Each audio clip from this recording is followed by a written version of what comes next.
because we got a busy schedule. Yeah. Coming up here. And speaking of the schedule, NFL, a lot of casual fans, even myself, unless I specifically look it up, after the draft, I don't really know what's happening in the NFL world schedule-wise until, like, I know training camp starts at the end of July. But other than that, for some reason, it's always like, oh, I guess this week is OTAs.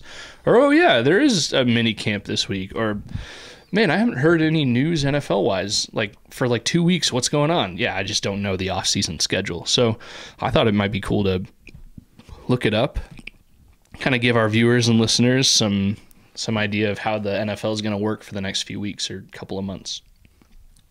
Yeah, so you kind of put this together. Yeah, I just looked up the dates from last year, because even like training camp 2024, they haven't really announced specific dates yet to the public. So I just looked at last year and figured it'd be pretty similar. Sure. So kind of run us through some of the key dates here. All right, so obviously we've already passed the draft. That was late April. And then a week or two later was the first round of OTAs. I guess the Vikings are doing it a little bit different. And I read in the article we talked about last segment, they're kind of splitting their OTAs up into two different, sections. The first round was a few weeks ago of OTAs, and then mandatory minicamp was this last couple of weeks. Just finished up last week, I think. And then soon, within the next couple of weeks, will be the second round of OTAs. And that next round of OTAs is what is going to be considered that quote-unquote rookie OTAs. You're going to see guys that are on a tryout basis or, have been in the league less than 3 or 4 years. So the whole draft class will be there. Hopefully, JJ will have signed his full contract by then. I think he and maybe one other player haven't signed their contracts with the Vikings yet. They're on some like provisional injury guaranteed contract right now. But they'll sign. That's not a concern. People aren't holding out. Rookies aren't holding out like they used to anymore. So, yeah, we'll have that second round of OTAs, and then it's going to be pretty quiet for like 2 months, a month and a half or so until training camp. And like I said, we don't know the specific date that training camp will open up this season, but last year the players checked in on July 25th. So just looking at the calendar, kind of lines up this year to be the 23rd of July. So that should be like when we see, the videos of the players walking up with their backpacks and their TVs and checking into it used to be dorms, but now I think they stay at the hotel. But yeah, we'll see all that towards the end of July. Okay. And then like not even a handful of days later, there are some things on here that I've never heard before. Yeah. So like this is kind of new to me. Mm-hmm. I've never paid attention to the off-season schedule at a granular level like this, but you have back together weekend. What is that? So last year, I guess, and I don't know if this is an annual thing, but the Vikings held, I think it's like a fan welcome to training camp type event that they called Back Together Weekend. And last year it was on July 29th, which I think was the Saturday after every player checked in. And I think that's when they open up, because training camp is like a publicly, you can go and attend training camp and sit in the stands, and they have, it's like a little mini fair. Like they have food trucks and stuff, and you can buy things from the merch tent and like see training camp happen most days of training camp. So I think that back together, quote unquote back together weekend is like the introduction of that publicly available part of training camp. It's like opening day for training camp. Yep. At TCO. Mm-hmm. Which I want to go to sometime. That would be cool. I went to training camp years and years and years ago. My wife and I did when they were in Mankato. I think it was like the year we got married. 2011.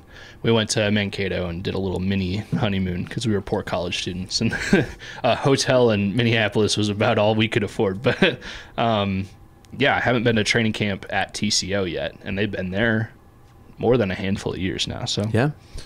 And then their first padded practice is kind of that following Monday after the weekend. Yep. So last year it was July 31st.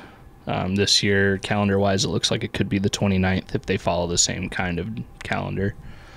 And then there's always a couple of 1 or 2 night practices where that's another fanfare event where they basically play a simulated game as their practice, and I think they sell tickets, but they're like $5 for adults and free for kids at the TCO stadium.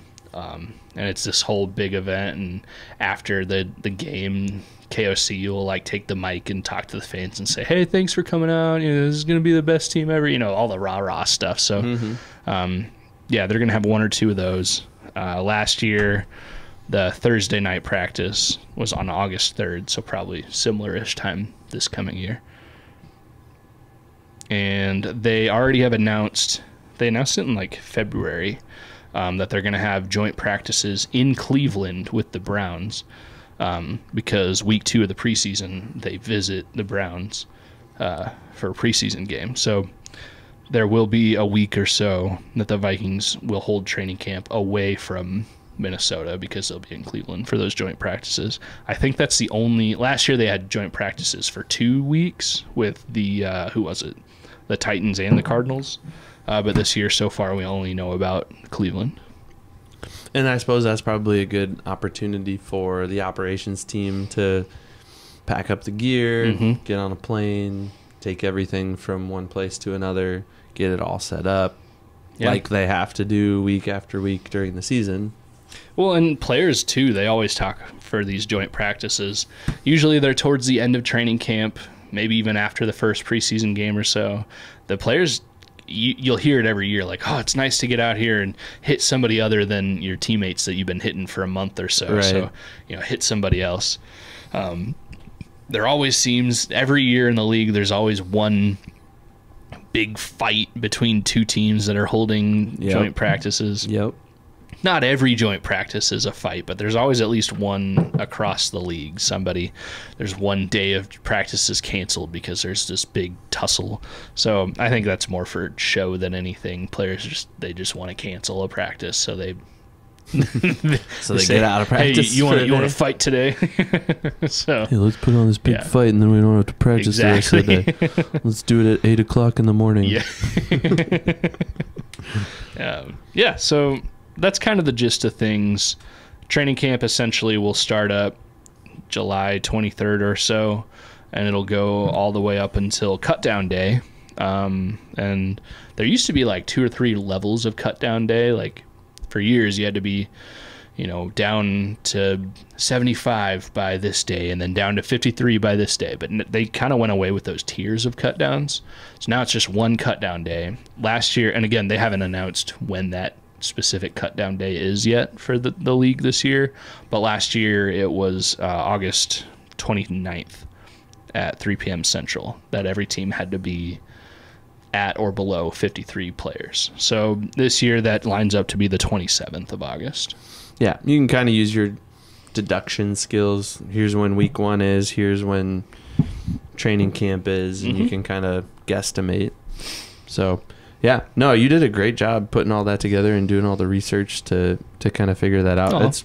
Thanks. It's really interesting though. Like honestly, like until looking at what you've put together and having you kind of explain it out loud, I never really understood how long and how extensive training camp was. It's a month long. It's a big deal. Yeah. And especially when because it's only been 2 or 3 years that they did away with that first cut down day. I mean, when you have all 90 players in training camp until for a whole month until the end of August, that's tough, because I'm sure it gets pretty evident pretty quick, like, oh, these 2 guys are not making the team, but like they're still here. Right. And then after cut down day, you still get that week or 2 where it's like a little bit of shuffling, because other teams will be surprised that the Vikings cut so-and-so, and they'll pick them up, and then they'll have to cut somebody else. So it'll shuffle around a little bit, and the Vikings will pick up somebody that another team cut, so they have to let go of somebody else. So so end of July to end of August, that's going to be a pretty interesting time. Training camp, possibly some interesting storylines coming out. Pretty much from now until then, though, it's kind of And one thing about that, between now and then, so we'll have like 1 week of OTAs, that rookie-ish type OTAs, before training camp now. But between now and then, now in training camp, is when you don't want your team to be in the news. Because either it's good because they signed a guy like Justin Jefferson, or like they reworked a deal, or they traded for another good player or something, or it's more than likely bad because then these players are essentially on summer vacation for a few weeks, and some guys get in trouble, and that's when you hear so-and-so. I mean, Jordan Addison got pulled over for going 100+ miles an hour and said he had to take his dog to the vet or something. Like, usually the news stories in that month or so are so-and-so got arrested, or so-and-so did something bad or got in trouble. So you don't want your team in the news for that month or so. Go enjoy, go relax. Don't get in trouble. Yeah. Don't do anything stupid. Yeah. Or just like work out, play video games at home. You can't, there's only so much trouble you can get in your own basement playing video games. Well, hopefully things stay pretty quiet for the Vikings between now and then. It's been a pretty eventful offseason for the Vikings. Yeah. A very pivotal one. There's been a lot of moving pieces. Obviously, the quarterback situation has been the main headline, but you've got a bunch of other headlines that have kind of emerged as really important ones.